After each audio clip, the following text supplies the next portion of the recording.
Hey, everybody, and welcome to this episode of the Start, Build, Grow Show. On today's episode, we are talking about how to leverage AI and technology in addressing labor shortages in your roofing company.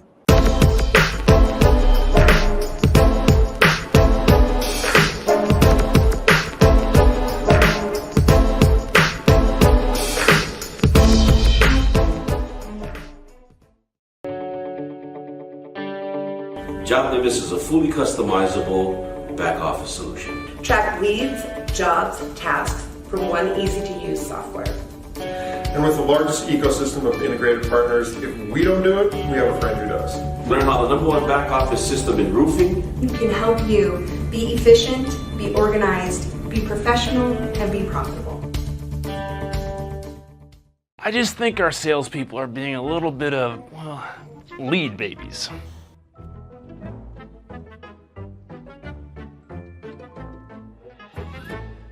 Yeah, we don't say lead babies. It's okay for people to specialize in selling instead of canvassing and lead gen for themselves. We call them roofing sales professionals. Surprisingly, sales are way up as we built heavier duty lead gen systems and let our salespeople be roofing sales professionals.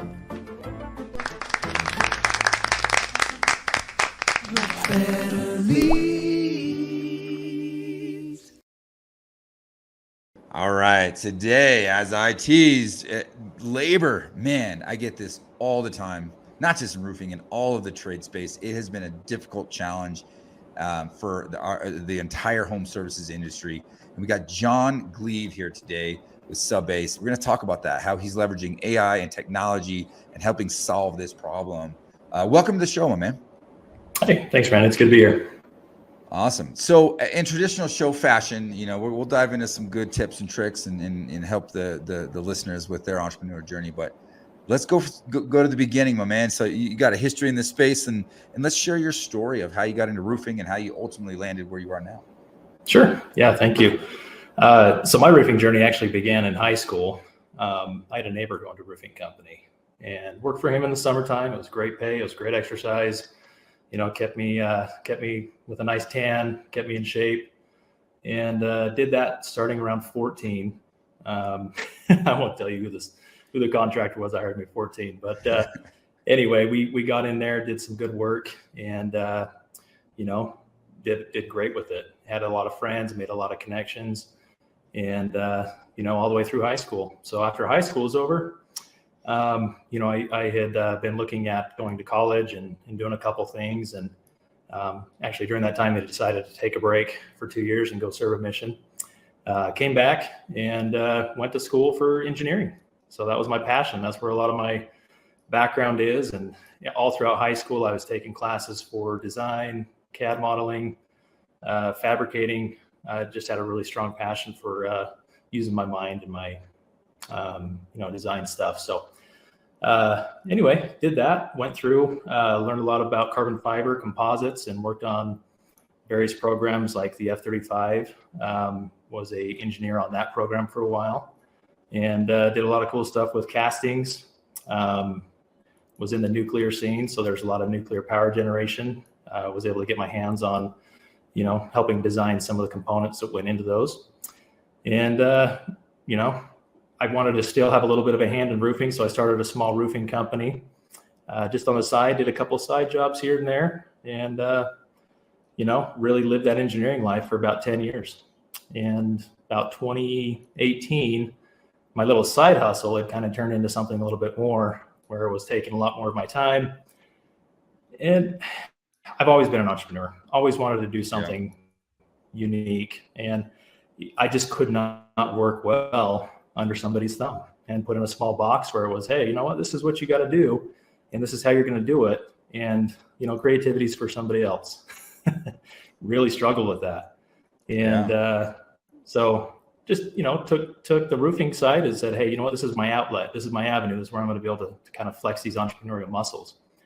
And started a company. 2018 is when I kind of left the engineering world and went full bore into building a roofing company from the ground up.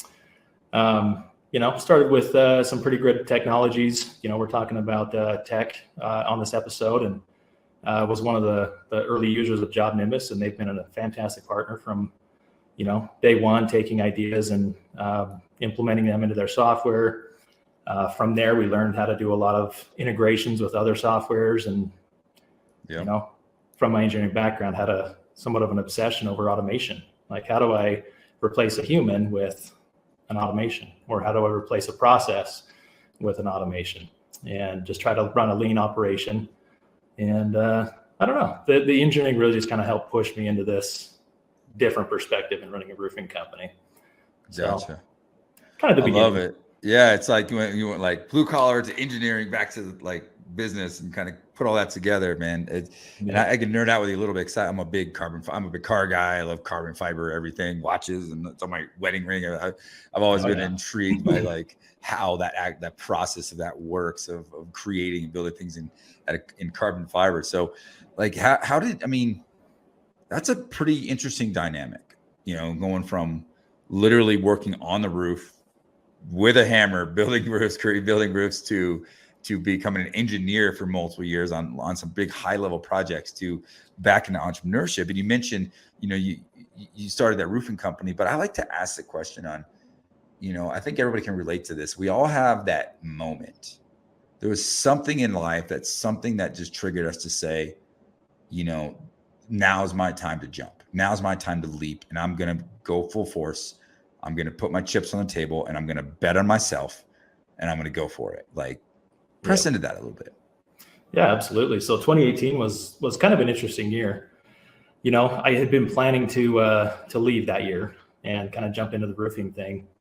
I was working with teams. I worked with some really great people. The part that I really struggled with was the bureaucracy. And, you just have a lot of these guys who come in and they pound the numbers, and they don't care about the people. They don't care about innovation. It was just really hard for me. And it just dawned on me that, you know what, I can sit here and I can continue down this path and probably end up in some management level and, try to change the game a little bit. But really, it's just a calling. You feel called to it, and you feel like, you know what, I've got something to offer this world, and I want to change people. And I think that was the big perspective, is I can build a team. I can build people. I can figure out, what do they want? How do I help their dreams get fulfilled? How do I enable them to figure out who the best version of themselves is, and go after that? And that's what it all started with.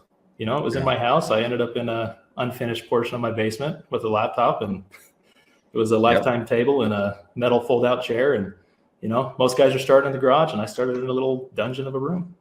And, I hung up a big whiteboard and just started drawing stuff up there, and said, okay, what's the old way of doing this? What's the new way? What sort of things can I do that's going to stand out in this industry? Because you talk to entrepreneurs, and they're all saying, the big deal is you got to figure out how to stand out. And I think in roofing, that's kind of a hard thing for people to figure out. How do I stand out? Well, I do better work. I do better service. I do, you've probably heard all of them. And those really are not unique identifiers. And that's something that I really wrestled with. I said, what's going to be my unique identifier? What's something that I can use to stand out? And it really came down to team. And that was my big motivation to jump off the engineering boat into the deep water and, sink or swim. Yeah. I want to build teams. I want to build people.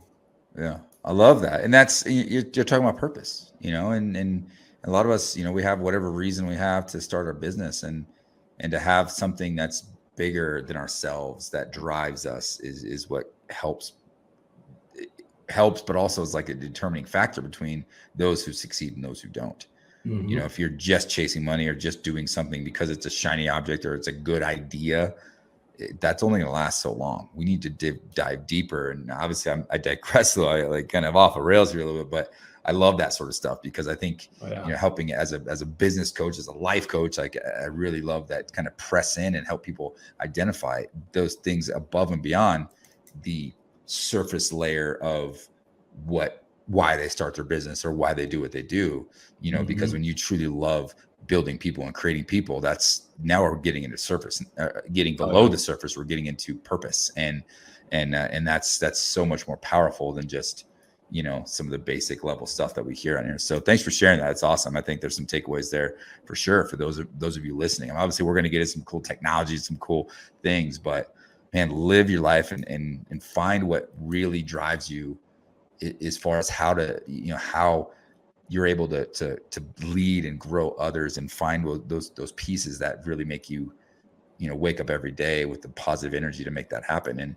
And I align with that because, we put our why statement out there, and for me, it's a challenge the status quo, right? Do things differently, but also create opportunities for others that lead to a higher quality of life, a better quality of life. So I feel like I'm put on this earth to help others grow and increase their quality of life. And sure, growing a business, being successful, growing and making more money, that's all part of it. That's great. But the quality of life is way more than those surface things. So it's like a byproduct. It's a natural consequence of doing that. You strike the chord with passion and purpose. And, every hire that we've brought on since 2018 has been so focused on, all right, what's your passion? What's your purpose? What do you feel fulfilled at? Because if we can help align with that and push that purpose forward for them, dude, it's a culture thing. It's a mindset thing. And I really feel like that the customer benefits as an aside, absolutely build a team, everything first, most important. And that's how we have found a way to stand out. Absolutely.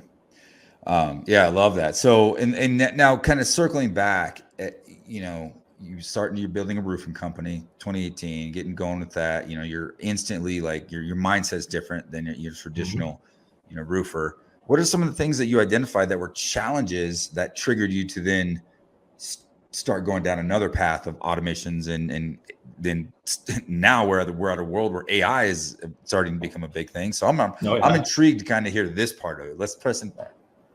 Absolutely. So one of the things during 2018, I had my full-time job and I was only able to do things kind of on the side. And so whatever it was I was doing, I had to figure out how to do it efficiently. I had to figure out, well, can I get certain things to happen while I'm at my other job? And, one thing led to another and ended up leading that and then building all these systems. But I guess my approach from the beginning is I'm looking at this like an engineering problem. Like, okay, I've got this industry I'm jumping into. I have no other choice but to be successful and figure out how to play this game. And, what can I do to leverage who I am? Because it was just a one-man show at that point, right? Yeah. I'm sales, I'm project management, I'm wearing all the hats, I'm going out to the leads, very exhausting. And but it really shaped who I am now and helped me identify those areas that had I jumped in as a CEO of a company and had all these people already in positions, I'm not going to be able to jump into their shoes, as much as I would have wanted to, and learn and see everything from the grassroots level up.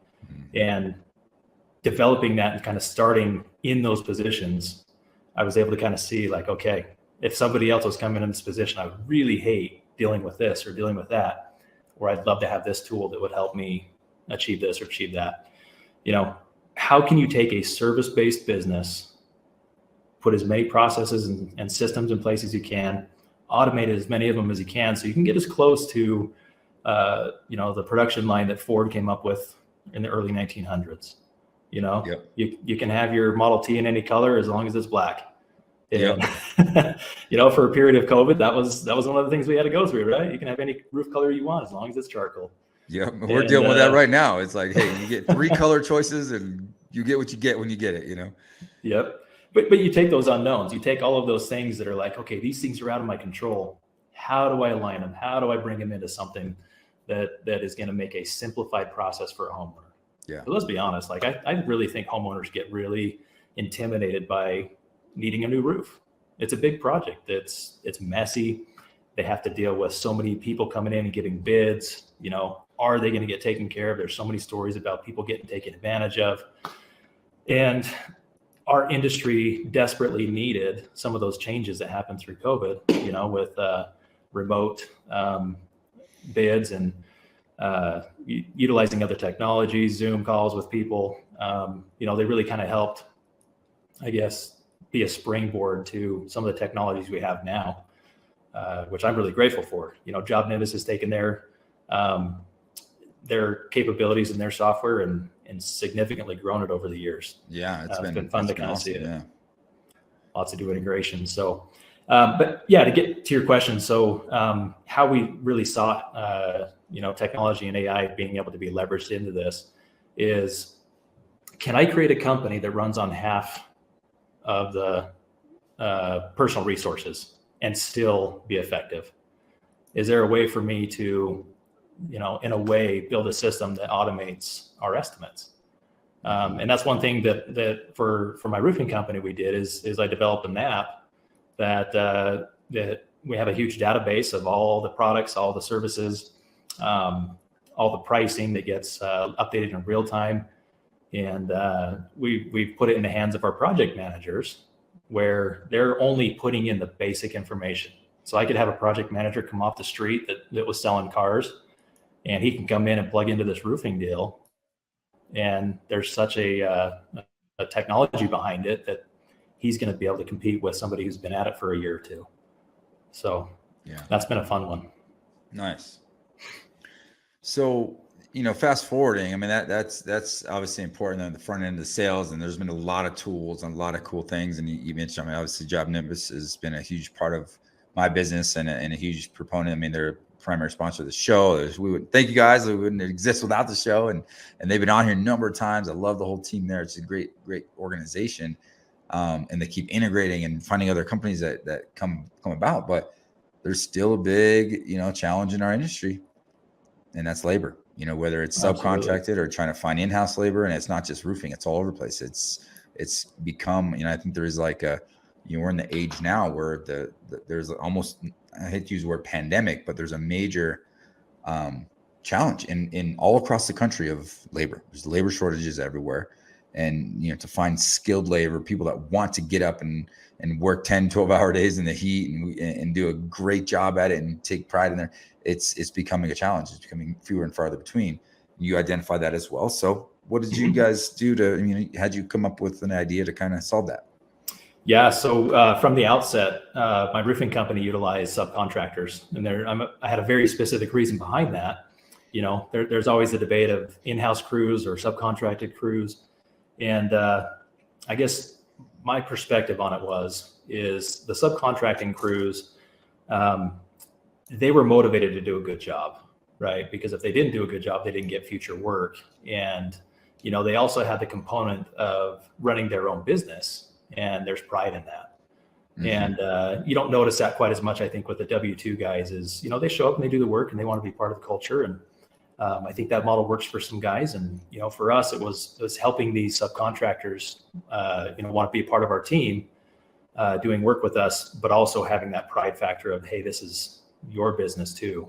This is something that you want to be successful with. Let's share some tips and tricks. And, so we started out the gate, building these relationships with subcontractors. And one thing that we found kind of in common is it was really hard to find good ones, right? You'd have some guys that would promise the world, and when the rubber hit the road, it was not a good fit. And you're like, okay, how do I avoid hiring somebody like that again in the future?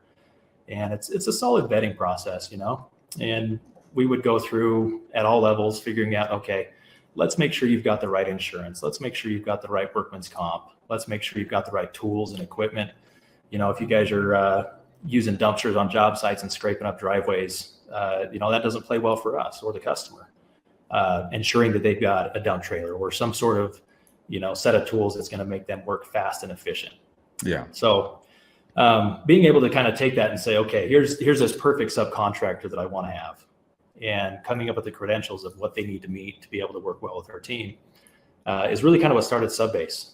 Obviously, we recognize the labor shortage, a demand for variable labor. Sometimes it's hard that going through the wintertime, you got these W-2 guys that, whether your workload's up or down, it's really hard to kind of maintain and keep consistent. And going back to engineering, it's like, okay, how do I simplify this and keep everything predictable? And if I've got a job and I've got labor associated with it, and I can kind of keep those two together, as opposed to labor as a constant, revenue as kind of a variable number, we're going to be so much better off. So with SubBase, we really just were looking at it like, gosh, there's got to be something out there, right? There's got to be a platform that exists that a whole bunch of these subcontractors just hang out on and communicate with each other and share ideas. And we found some. We found some Facebook groups on Facebook that have a lot of that. There's a lot of resources there. But the problem was it just wasn't as in-depth and thorough as I would hope, you know? Yeah. So SubBase was really born out of a necessity for my roofing company of getting these rock solid teams in. And I don't know, maybe now's a good time to kind of go into what SubBase is. Yeah, might as well. Yeah. I'm intrigued. For sure. So yeah, SubBase is essentially a great big database that we've aggregated. We've got a pretty slick process of finding all these guys nationally, all these crews, and really tapped into, you know, how they communicate, how they like to work, how they like to share information. And yeah, we've aggregated at this point. We're just a little over 1,000 qualified subcontractors around the country.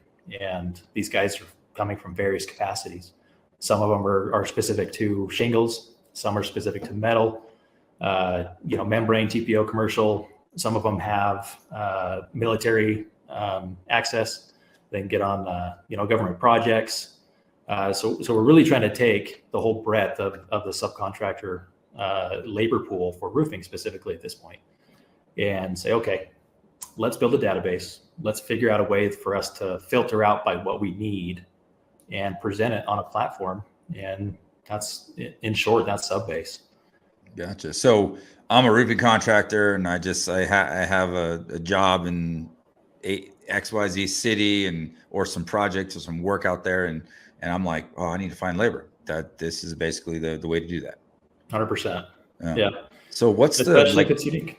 Yeah. What's like, oh yeah. And that's even better because, you know, there's a lot of crews that can just do one thing and they'll tell you everything like, oh, I can do it all. But as soon as you put them on a tile roof or a stone coated steel roof or a flat roof or something like that, it can be disastrous. It can go really bad for you. I mean, it's just because one crew is really good at, you know, asphalt shingles does not mean they're good at tile, you know? Yeah. So you got to vet them or metal or something like that. But, you know, what's your vetting kind of process like? Yeah. So we've got a whole bunch of questions we kind of go through with them because the last thing we want to do is present a crew that can't stand behind what they're saying. And so one of the things is we like to see evidence of their work. We have a profile for each of these subs on SubBase where they list their work.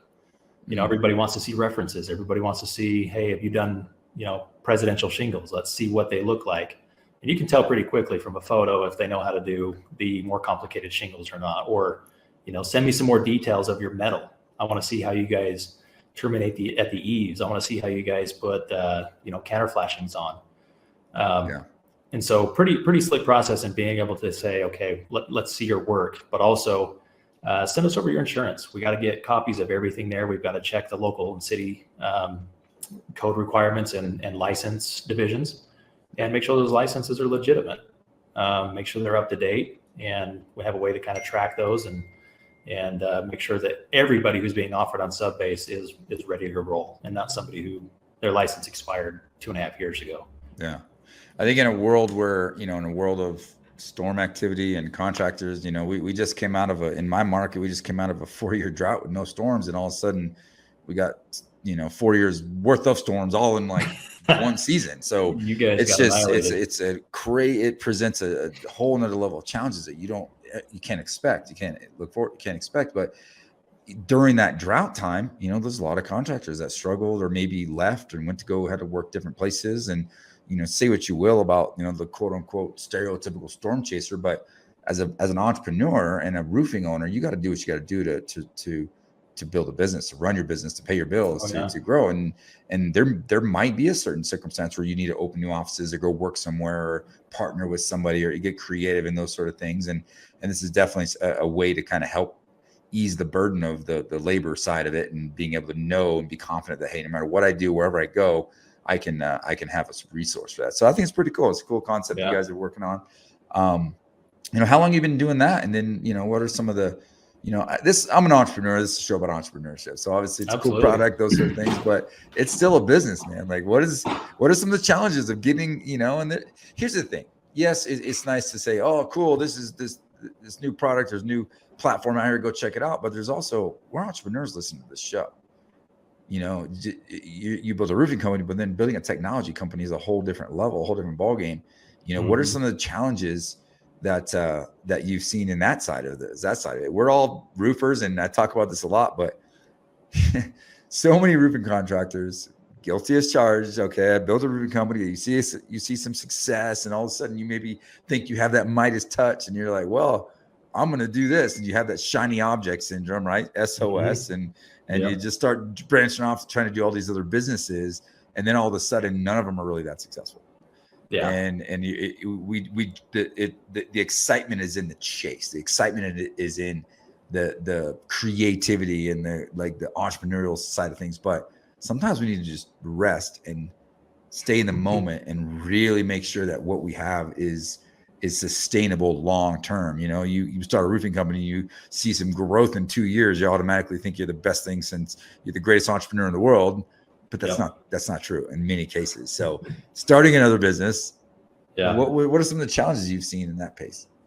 Yeah, I mean, Randy, I 100% agree with you. Like all of us entrepreneurs, we all have the shiny object syndrome, and I can't even tell you how many things each day come across my my mind that I'm like, oh man, we've got to do this, and I think it's important to have a team that helps you get grounded, right? John Moore, who's also on here, he's been significant in kind of helping that take place. Of all right, we got to stay focused on this. We're committing to this, and it's just like when I left the engineering world. You got to jump all in. Like if you're going to do something, it's really got to be all in. And where we feel like we're serving a very big need in the roofing industry, there's a reason behind it. We're solving a problem. We're passionate about it because it's exciting.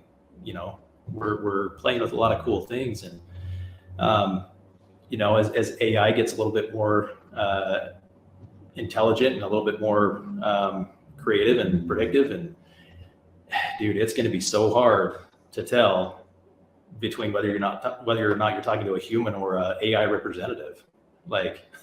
It's crazy. And us entrepreneurs, I think, are drawn to that stuff. Like, how could I use AI to boost my business and really build this stuff up? And so I think that's one of the challenges we're facing right now is how do we take something that's kind of way up here, it's kind of a scary topic from a ability to comprehend it down to where our businesses are and how to integrate it. So John and I have kind of wrestled with that a little bit and figured out, how do we integrate this moving forward and make it something that the industry as a whole can use without being intimidated by it either. Yeah. Well, so help me get a better understanding of at least one component of okay, I'm like, how does AI help my roofing company? Like, help me get a little better understanding of that. Yeah. We're playing with it in a lot of different arenas. There's a lot of different tools out there from photo generation. We've used that for some of our marketing ads. It's creepy how real those photos look, especially when you give it the information like, hey, I need the Wasatch Mountains in the background. And we're local here in Salt Lake City, and this AI photo of a roofing crew on a roof with the Wasatch Mountains in the background. Number one, that cost of that photo was almost nothing. Yeah. But its ability to be accurate and portray something that, marketing's got to be quick. It's got to be dynamic. And if I've got this tool that can hurry and throw something together for me in a matter of seconds, I can throw a message on. I can even use AI to produce the copy and the content. You just give it the right instruction.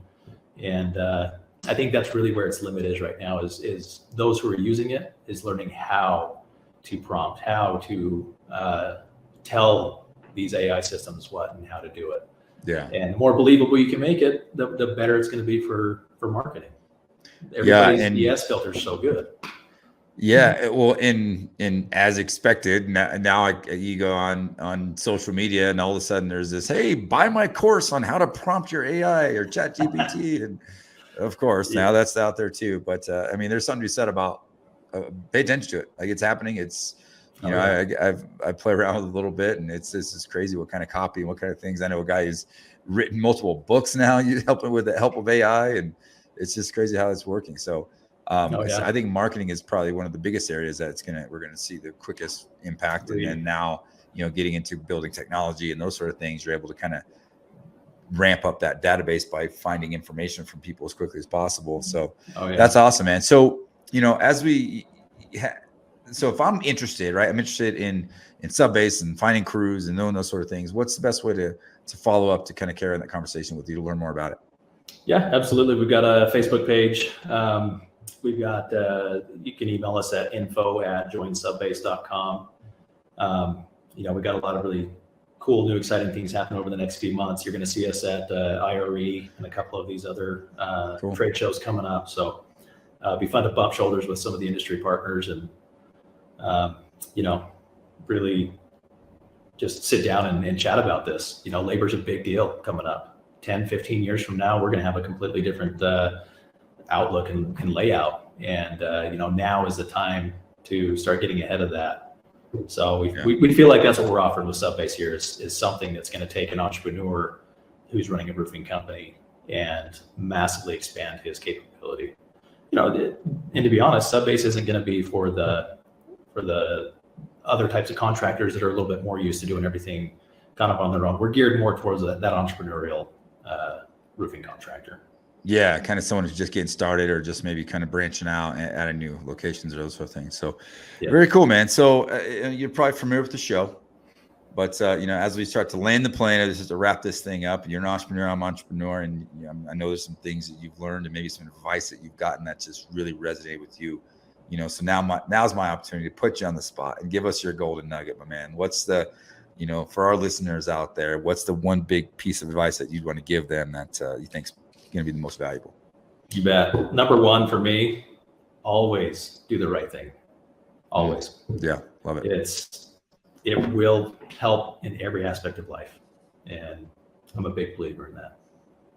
So I love it because that's as good as it gets right there. Always take the high road, right? Integrity. Yep. So do the right thing. I love that. And the more and more it's challenged, the more and more it's going to be a big deal. Yeah, it's easier said than done because I think you're going to come to crossroads. You're going to make decisions that weren't the best decision, and a lot of times it's financially. And we as humans and as entrepreneurs, we have a tendency to backtrack or want to do whatever we can when it comes to our money or our family or whatever. And it kind of clouds our judgment of doing the right thing in certain cases. Mm-hmm. So think about that as you apply this from John. Do the right thing. It's vitally important. You may not see it right now because it may cost you some money or cost you some time or cost you some issues right now. But down the road, as you grow and embark on your long-term journey as an entrepreneur, you'll look back at these moments where you had to make a tough decision. And if you did the right thing, I promise you're going to be way better off for that going forward.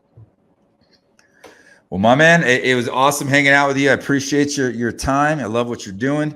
You keep crushing it, and be careful with the shiny objects. Focus on what we got going on. I'll probably see you at some trade shows up in the near future, so make sure to hit me up. And for those of you who are listening, you got some good value out of the show, watching or listening, please please subscribe, share this out with your friends, your loved ones. As much entertainment as this is, people love to hear about this stuff, right? Anybody in the world, maybe not, but roofing contractors out there, hopefully, you're getting some good value to this. So make sure to like, comment, share, and tag someone you care about. Take care, everybody. God bless. Thanks, Randy.